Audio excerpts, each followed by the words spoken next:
Welcome inside episode 650 of the Locked On Senators podcast.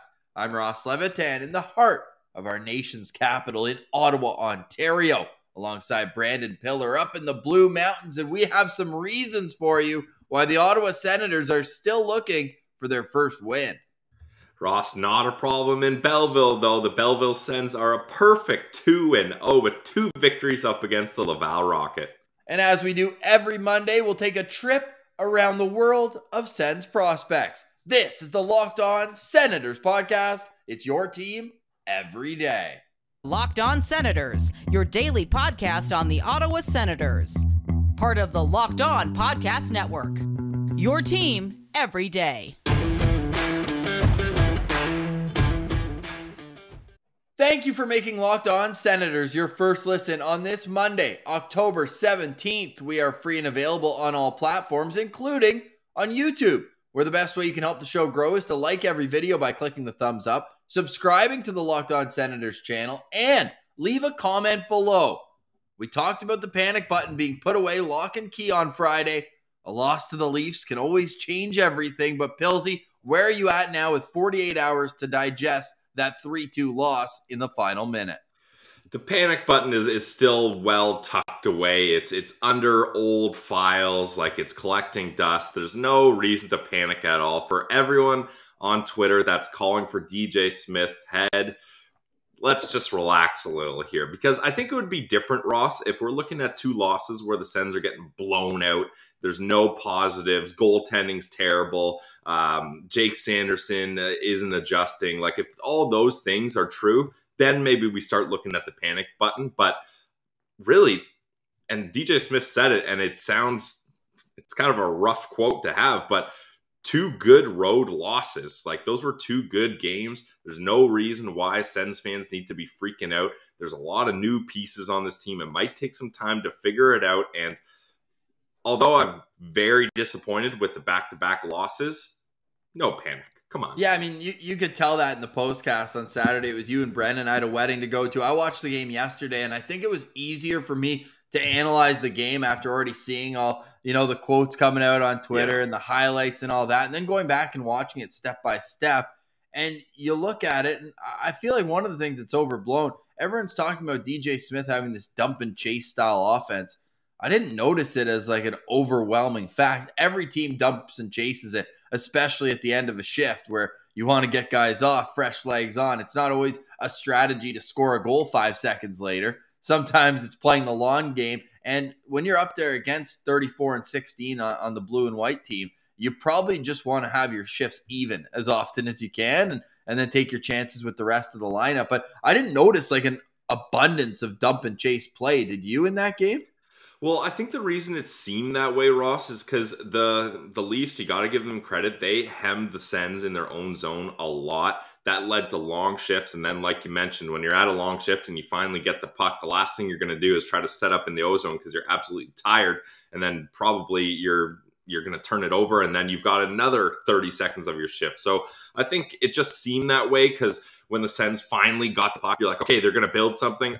Oh, no, dump and change. So it's a tough kind of eye test look, but yeah, I thought overall the Sens played a good game, and most notably, I mean, Anton Forsberg has been the dude. He's been the guy in Ottawa, and he's going to have to continue to be that guy. But yeah, Ross, I think you tweeted it out. Like, to see Anton Forsberg with a .924 save percentage and the Sens 0-2, like, what the heck?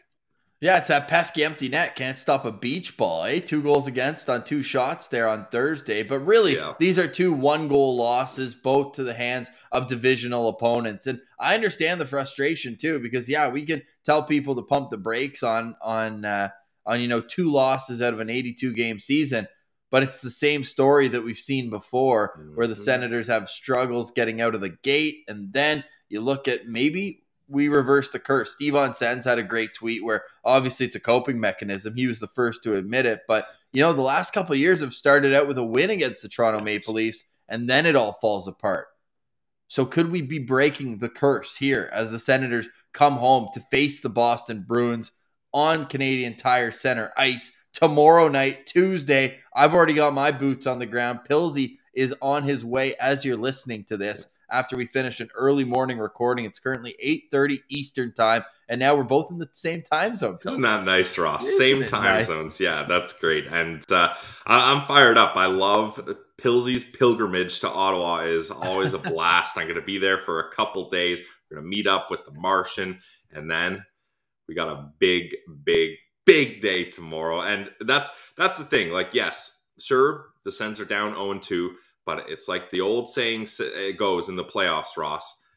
You haven't lost yet if you haven't lost at home. So the Sens have not lost at home yet, a perfect home record, and we're hoping it stays that way on Tuesday. So you're never in trouble till you lose at home. Are you pulling the panic button out then if they lose tomorrow night?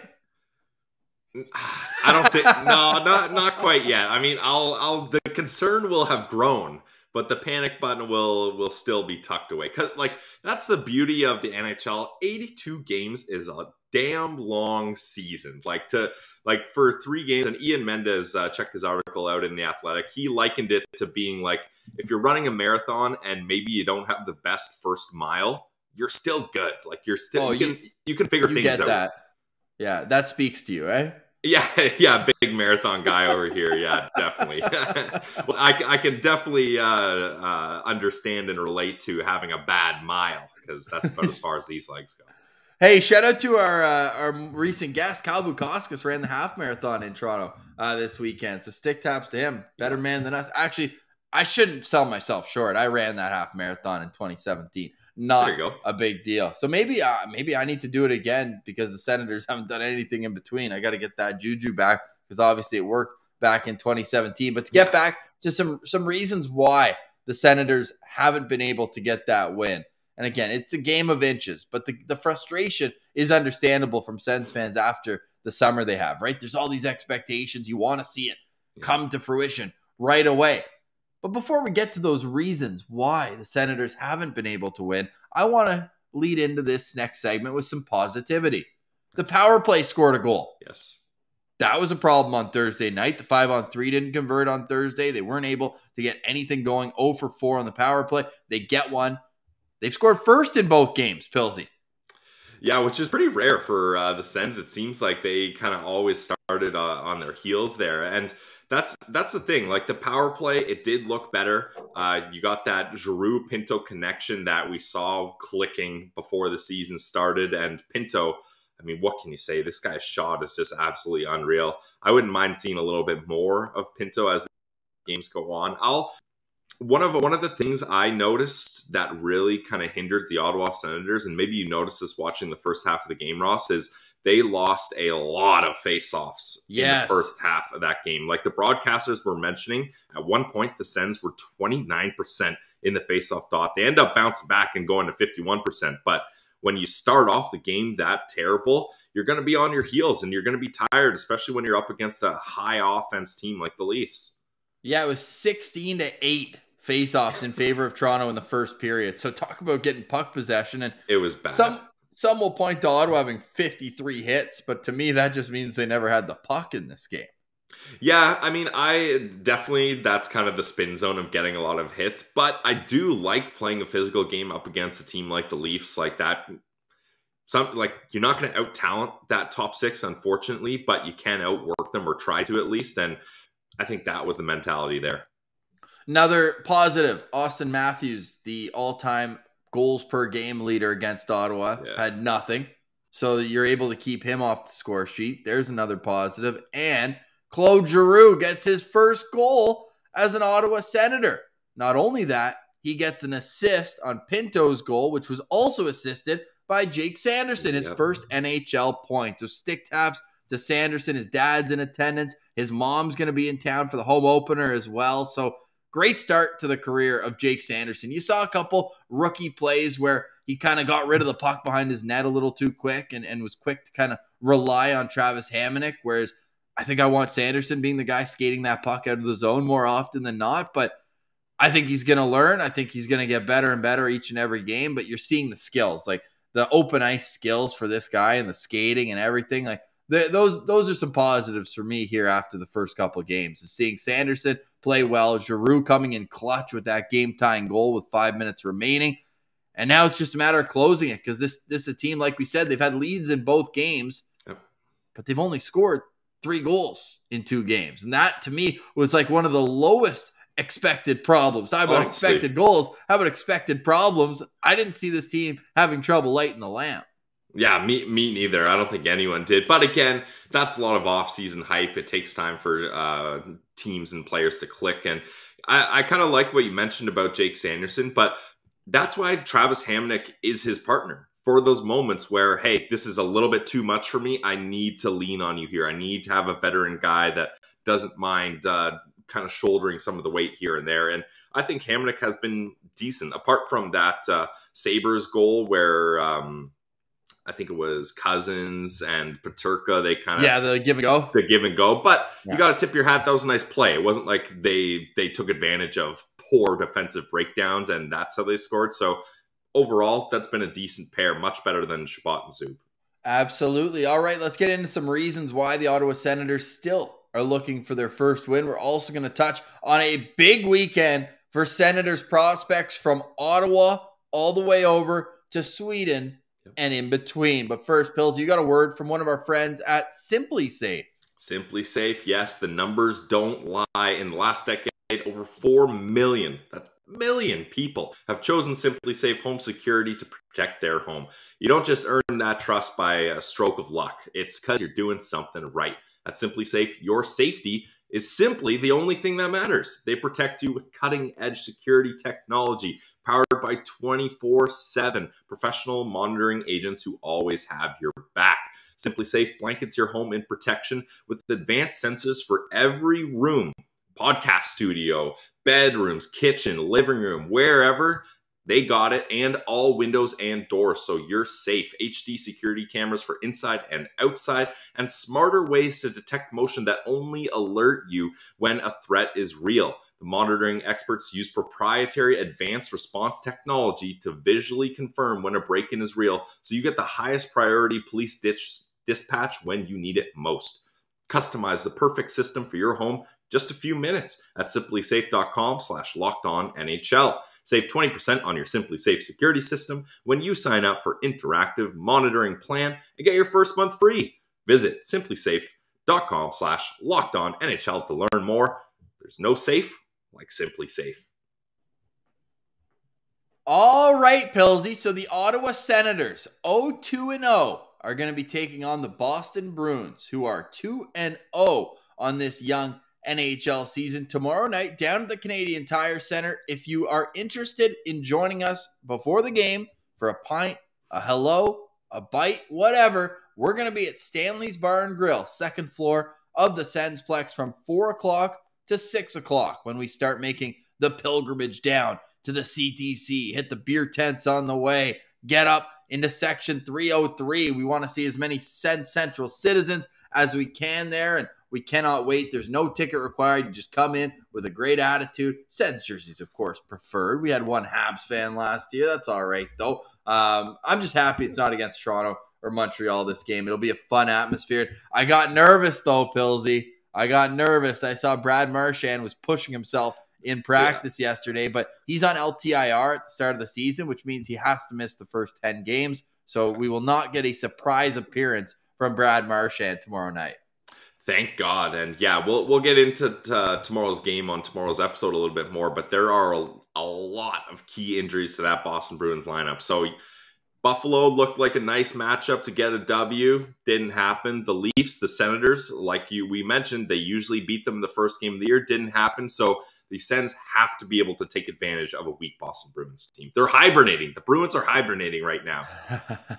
Which is kind of ironic because their players are going to come back in the middle of winter in December when real Bears hibernate. All right, that was the nature portion of today's show. But we also wanted to say shout out to Ari at Carte CL from Silver 7 Sens. Great initiative. I think it was started way back by Bonks Mullet, but Sens money on the board. I mean, money on the board's been a tradition in hockey forever, and they're doing it for a great cause this year. They're supporting local organizations in Ottawa who work with survivors of sexual violence, and Both of our guys, Pillsy, scored on Saturday night. So right now, our pledge is at $10.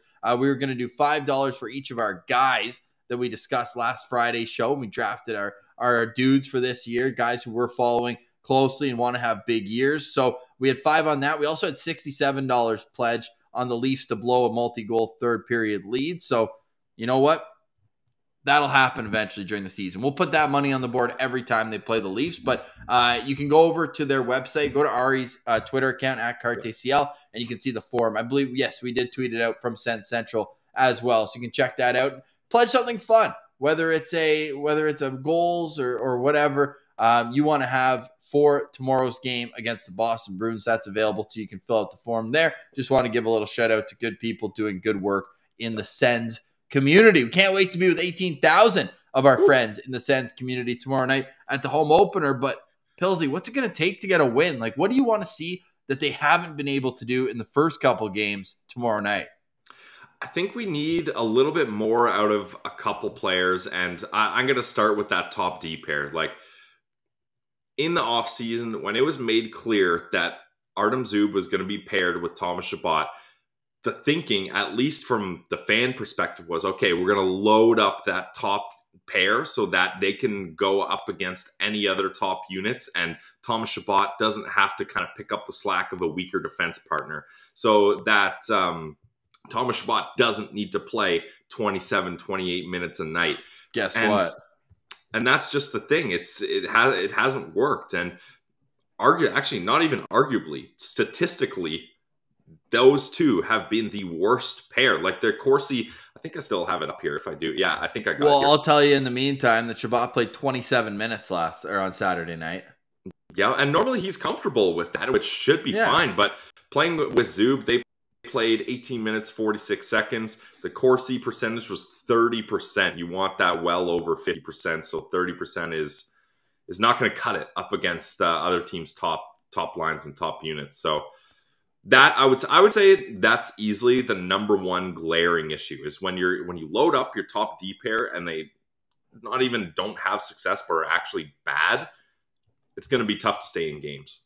I don't want to assume anything, but Artem Zub was day-to-day with a minor injury suffered in practice before the first game of the year, and I'm wondering if that's been affecting him over the course of the last two games. It's just a curiosity. It's not any sort of insider info or anything, but I am curious there if Zub is feeling the effects of a lingering injury. However, in the third period, when they needed a goal there, when they were down 2-1 against Toronto, they moved Eric Brandstrom up to play with Thomas Chabot. A lot of people were quick to say, like, wow, in their own zone, it's a bit of a gong show. And then what do you know? The 3-2 goal, they're both standing right in front of the net. Brandy's kind of turned around a little bit. Brandstrom, by the way, for all the defensive problems that potentially could arise, and maybe already have, that guy is so smooth with the puck on his stick. Like, he has to stay in the lineup.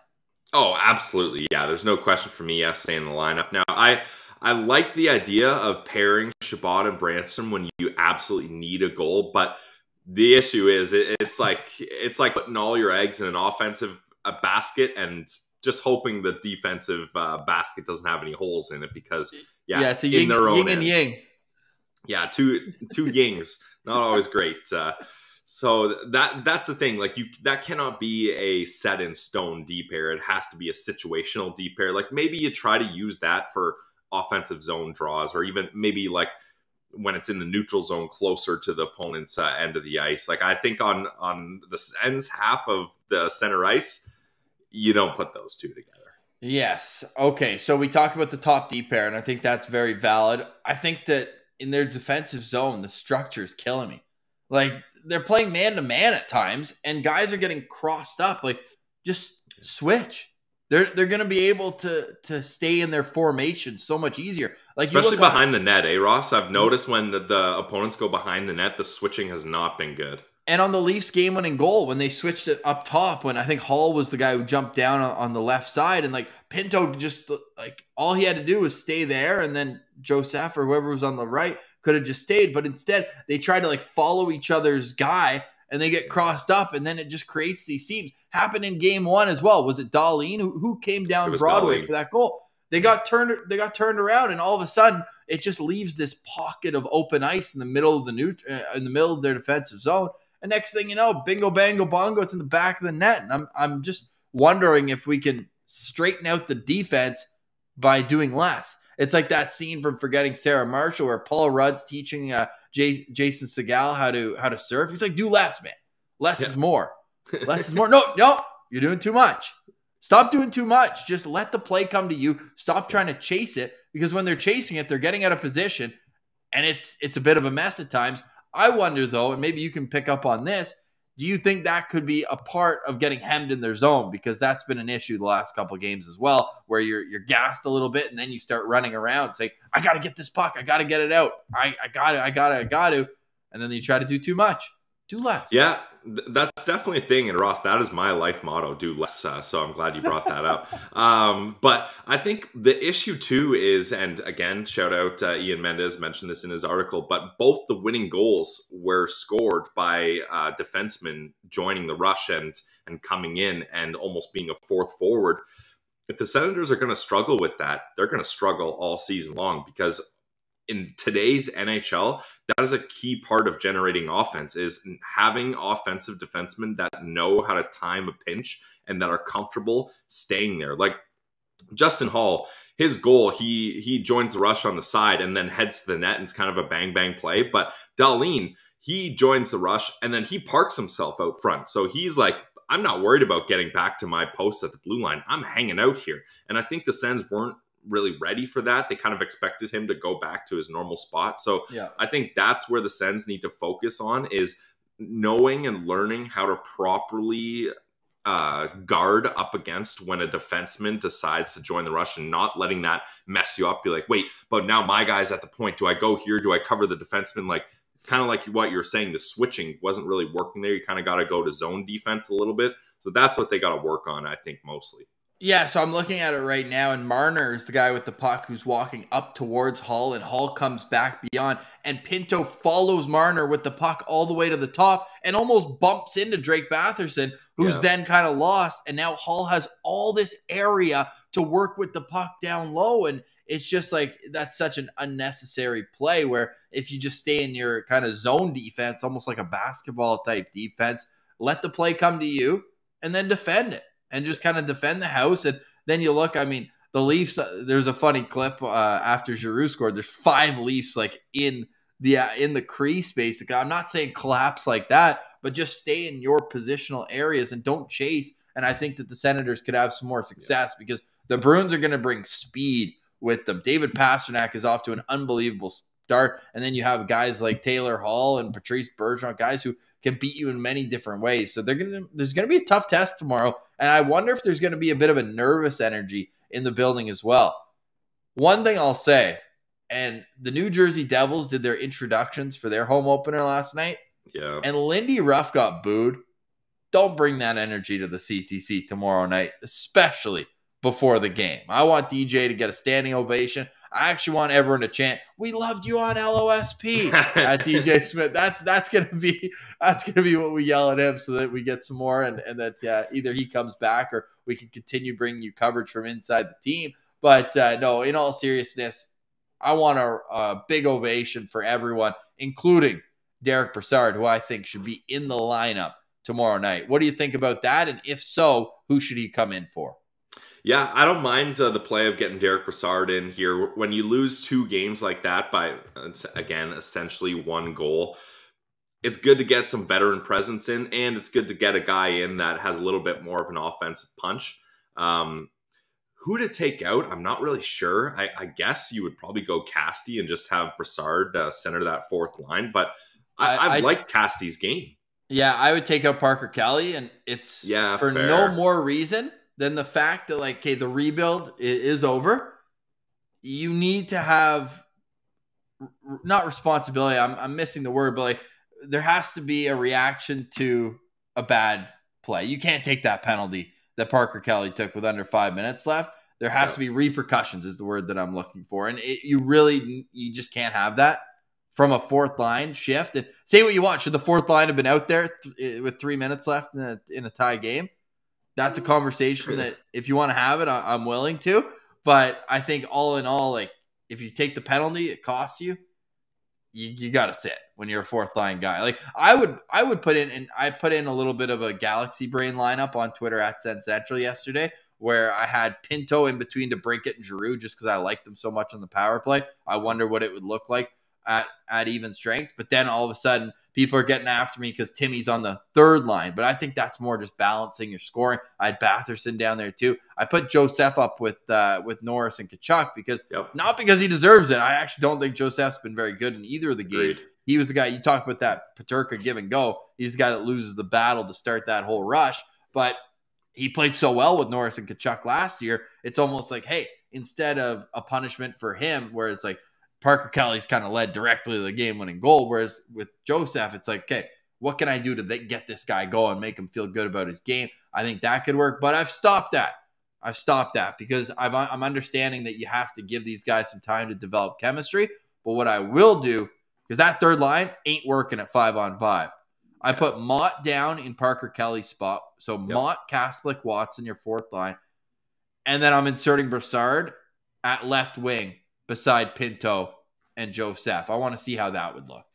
Yeah, and those are all kind of, it all makes sense. And I think maybe it's too quick to blend the lines that much. So, yeah, I would agree. Maybe give them some time to get some chemistry. But I also haven't loved Norris's game. So if you can try to find some chemistry between Joseph and Norris to give them both a kick in the butt, I think that would help. Norris, I'm pretty sure it was the Buffalo game. He did draw like 3 or 4 penalties, so that was good. But other than that, I haven't loved his game too much. So that would be something to look at. And look, for people that are upset putting Timmy on a third line, I get that. You want him to be one of your top guys. But you also, like you mentioned, that third line hasn't been doing it. If you can get Timmy on a third line up against other teams' third line, you can really have him pop off. So I think that'd be something to look at, but I think it's too early for that many moves. 2 guys that need to pop off here soon, Tim Stützle and Alex DeBrincat. DeBrincat had 7 shots against Buffalo, only 2 against Toronto. They got to find him in the right spot. There's that viral clip where Claude Giroux has it right in the slot, and DeBrincat's beaver tail tapping, hey, give me the puck on the back door. They're going to find them. These guys, especially Giroux, he's too much of a veteran to not be able to, watch the tape and say, okay, where do you like it, blah, blah, blah. It will take a little time, and we'll have more time to dissect it on tomorrow's show because we want to get into the world of Sens prospects, and in particular, Tyler Boucher season continues. But first, here's a quick word from some of our favorite sponsors before we talk about Tyler Boucher, Oscar Pettersson, Philip Nordberg, and the Belleville Senators are 2-0, and the young kids are producing. All that coming up right here on the Locked On Senators podcast. All right, Pilsy, let's start with Belleville because 2-0, they won their first game of the year for the first time in franchise history, Pilsy. They had been 0-5 in first games of the year. Not anymore, but it came at a cost, an expensive cost. Yeah, that's Sogard. Damn, early in the game. And not only Matt Sogard, but really Greg, too, also left the game early. So that is big. But this is why, Ross, you get a guy like Antoine Bibeau. Because in the AHL, it's tough to find someone that can help your team out. And especially our guy Mando. We love Mando, but he keeps getting, it's kind of the Philip Gustafson story. Like when he does get opportunities, it's not at the right times or the right circumstances. Like, so it's nice to have Bibeau. Hopefully he can help kind of right the ship here. And man, to start this, we thought we were so smooth getting by without any injuries. Then Cam Talbot and Mad Sogard. So to start the season with basically your top guys gone, oh, that's tough.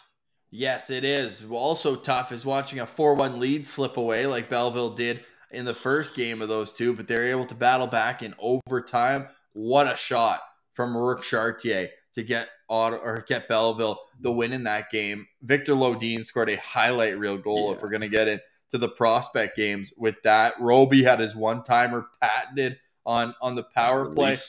Philip Daou, first AHL goal. Beauty. And he's got 2 assists as well. So loving that from Daou. We thought we saw him score his first goal in his first ever AHL game. They took it away from him. It was deflected. But He's doing well. Cole Reinhardt's got 4 points in 2 games. How are you, Cole? And then the 2 vets here are leading the way offensively. Jace Howerluck looks like a man amongst boys at this level. Like, he looks like the Wayne Gretzky of the AHL. Hey, we were talking, who was it? Daniel Negreanu, who said that Jace Howerluck was like breaking Gretzky's records at 8 years old. Well, now in the AHL, he's got 4 points in 2 games, and he just looks like an NHLer out there, which is good because, I mean, he didn't even look out of place when he did play in the NHL with Ottawa before COVID canceled out the rest of that season. But all in all, great start for the Belleville Sens. Yeah, you love to see it. It really makes my take of them going far in the playoffs feel a little bit better. And Ross, pretty much every single player that has played in 2 games, other than Dylan Hetherington and JBD, has points already in 2 games. Like, they're already, like, that's what I talked about. Like, this isn't a team like Rochester or Laval where you're banking on your top prospects to carry you. This is a team with depth, with guys, AHL veterans with good experience. You mentioned Jace Howerluck. There's a great example. The back end's good, and I think this team has a chance to go far. That first game, though, that shouldn't have even gone to OT. I'm rewinding it all the way back to that first goal. Yeah. I mean, I know the refs, you got to let the play go when the team has a puck in the offensive zone, but Matt Sogard is clearly injured, and they let the play go, and they score on him, and he's on his knees, like, down and out, and he can't even move to try to stop the puck. Like, I wasn't a big fan of that, especially hashtag goalie friendly show, like, because you're putting Mads in a situation where he's hurt himself and he feels like he needs to continue to push. That's how you turn a minor injury into a major injury. Like, what if he tweaks something extra there trying to get over? So I don't love that. I wish they would blow the play down a little earlier. Yeah, fair enough. Matt Zogard still being evaluated. Troy Mann saying after the game, it's a neck injury. And for Ridley Gregg, upper body, hoping it's day-to-day. They don't want it to continue. And he said upper body, but I'm going to speculate shoulders, upper body, and that's what he came back for from the World Junior. So we're hoping it's not a Shane Pinto situation at the very worst, but hopefully he'll be back sooner rather than later because he looked good in the first period. And next thing you knew, he was gone. And shout out David Foote too. He gave me a shout out on the broadcast because I texted him. I said, "Hey, is Ridley on the bench?" And sure enough, he wasn't. So hopefully Ridley's back sooner rather than later. But Ridley's summer roommate Tyler Boucher is absolutely dominating for the Ottawa 67s. Can we get some love for the 67s? 6-0 to start the OHL season. It's their best start in franchise history. We were talking about this as a young team who's going to need some more time. Well, when Tyler Boucher's got 6 points in 4 games, it surely helps. Yeah, that is incredible. I didn't realize they were 6-0, Ross. I knew they were off to a hot start, but damn, is that good. And yeah, our guy, Tyler Boucher, is looking damn good, especially his latest goal was an absolute blast. So rocket. You love to see that because that's a guy that now he's finally got his feet firmly on the ground in Ottawa. He knows he's going to be with the 67s all year. He knows his teammates. He knows the coaching staff. So, yeah, like we've said and like we've been saying, Ross, watch out for Tyler Boucher. I think he's going to prove a lot of people wrong. I'm excited to go down to the Senate on Wellington tonight. We're going to go watch Monday Night Football. Say hi if you're there, but with the Martian. And I can only imagine this guy is going to talk our ear off about being right so far about Tyler Boucher. On pace. We're in hashtag on pace season. Oh, Tyler Boucher is on pace for 66 goals and 99 points in 66 games with 132 penalty minutes. That's production. I want 67 goals. Hey. Ottawa 67. And then that puts him up to 100 points. So let's hope he gets that. Aim a little higher than that, Tyler Boucher. All right. Sounds good. Sounds good. But no, great start. All jokes aside for Tyler Boucher with the Ottawa 67. It's been a great start for Oscar Pettersson since he came on the show over with Rogla. He's gotten a couple call-ups to the SHL. Hasn't really played there. But in his latest stint with the J20 national team, get this, Pillsy, since he went up to the SHL, he played 2 minutes and 23 seconds in a loss. He goes down to J20, and in 3 games, he has 2 goals, 3 assists, 25 penalty minutes, +3, and 7 shots on goal. This guy's all over the score sheet. Yeah, I mean, you love to see that he's getting in the mix, not only offensively, but I don't know what he did to get those 25 penalty minutes, but he's not backing down either. Pistol Pete holding his ground, so bing, bing, you love to see that. Hey, and the 2 goals were in 1 game. The 3 assists were in one game, and the 25 minutes were in one game as well. So this guy spreading it out. Getting in the spread. Yeah, love that for Pistol Pete here. He'll continue on that. Speaking of the Swedish league, Philip Nordberg earned his first point in the Allsvenskan. So he's been playing up against men the last little while, and hey, good on him for the mysterious creature able to earn some ice time in the Allsvenskan. It's his first time in the Allsvenskan playing over 10 minutes in a game. He played 12:30 in his last game, but it was the game before he got the assist, and all of a sudden, he's starting to make a name for himself overseas. Wouldn't that be a fun development if he, a guy who Sens fans really didn't care about the draft once they traded 3 picks for Alex DeBrincat, but if their first pick, your 62nd overall, can come in and be a dude at the NHL level eventually, that'd be quite the development for people who were quick to say Ottawa had a D in the draft, but an A because they got DeBrincat. It'd be fun to see if Pettersson and Nordberg can come out. And not only that, Pillsy, you were mentioning one of the 7th rounders just got his feet wet in the NCAA with a goal. Absolutely. Yeah, Tyson Dyck, he scored his first goal. And I was under the impression that he was going to be playing in the USHL, but he's in the NCAA, and I'm watching it here, a nice rebound goal. And that's one hell of a celly by Tyson Dyck. And I mean, hey, your first career goal, you got to get into it. So I think that's great to see even the lower draft pick guys that are still lighting it up.